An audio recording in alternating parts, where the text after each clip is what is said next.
Critics who tell Deion Sanders to shut up and coach are evoking a shameful tradition in America. Last Saturday, as millions of college football fans were watching Coach Deion Sanders and the University of Colorado suffer their first loss of the season, I received an email from an annoyed reader.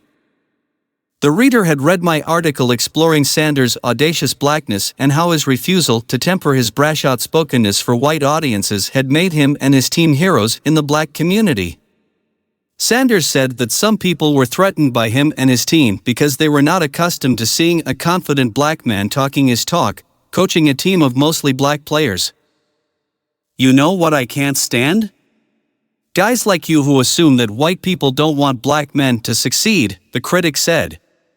"Everything isn't race dude, so quit puking that sh*t out of your mouth that has nothing to do with wins or losses on a football field."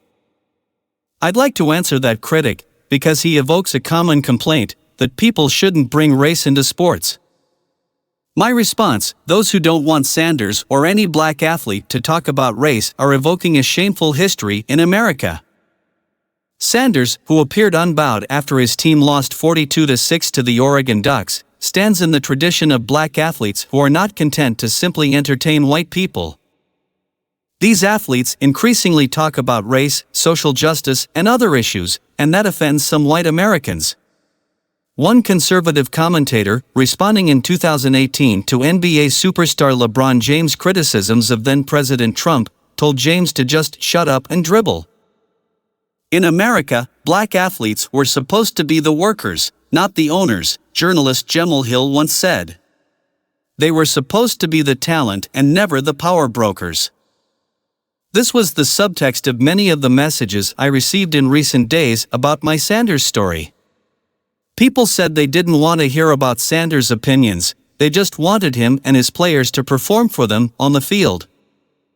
They also claimed that to bring up race was in itself racist, even though some of them used racial slurs to make their point. But black athletes have a history of ignoring that script, to the delight of many African Americans. Activist athletes go way back and aren't going anywhere.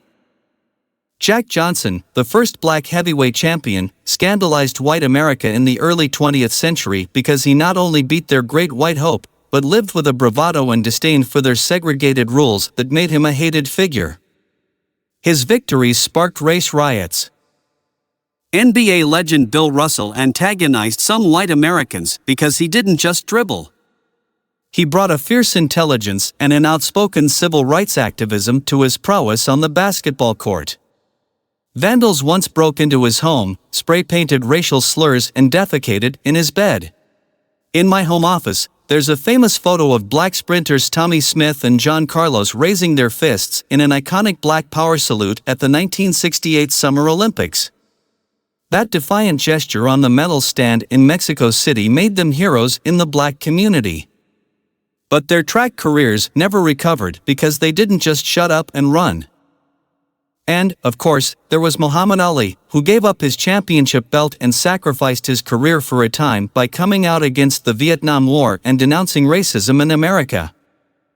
Not all white people who think athletes shouldn't talk about race or politics are racist.